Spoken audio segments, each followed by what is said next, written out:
This is not the time to withhold our votes in protest or play games with candidates who have no chance of winning. I'm scared that we've forgotten what we need to do, what the assignment is. We have to put Democrats back in power. And I see idiots talking about third parties again. And, we've got 8 months from the election. People are talking about, well, rip out our leadership. And no. Return Democrats to power. And then focus on that shit. Why wait for a time when there's a less threatening Republican candidate or Democratic candidate? Why wait for that time and instead act now to offer Americans a different choice? Well, I think you have stated why now is not the time, just simply because of the dimension of danger that Trump poses. Okay, let me ask you this. Let's say that Gavin Newsom becomes the nominee, that we make it through midterms. Devastating. Do you vote for him? I would. J.D. Vance or Gavin Newsom? Well, I'd have to vote for Gavin Newsom, Me of course, too. 100%. I wouldn't blink. What about you, Hassan? I'd probably vote third party. You would? Oh, yeah. I mean, at that point, it doesn't even matter. Because my policy on this is the same as my refusal to endorse Kamala Harris. The reason why I did not endorse Kamala Harris was because she did things that were not only unproductive, but also unconscionable. And I still stand on that. I still talk about it all the time because people constantly bring it up. They're like, you didn't sufficiently promote Kamala Harris. You're the reason why she lost. And I'm like, I am incapable.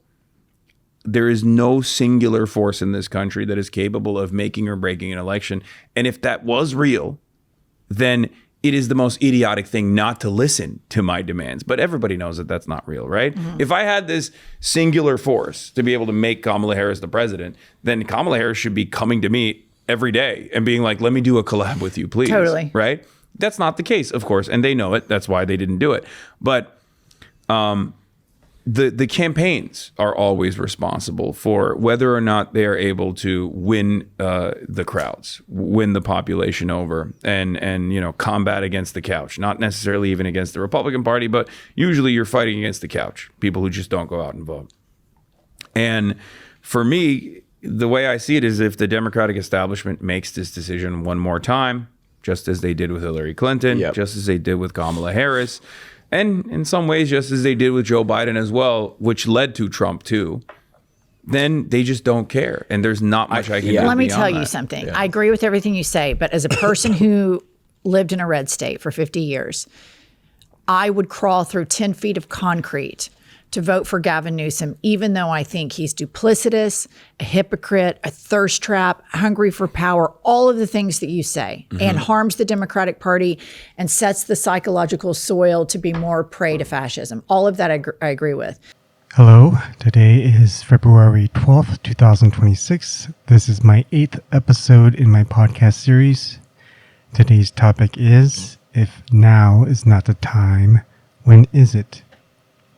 A few years ago, I told my kids, I'll start my diet tomorrow. When tomorrow came, they asked why I was eating such a big meal. Didn't I start my diet? I just repeat, I'll start my diet tomorrow. After a few days, they got the hint.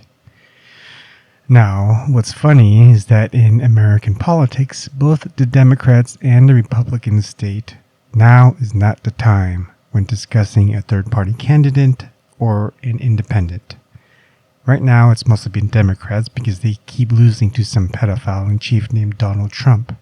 Can you imagine losing to Donald Trump not once, but twice? It's like when a show is bad and they blame the audience.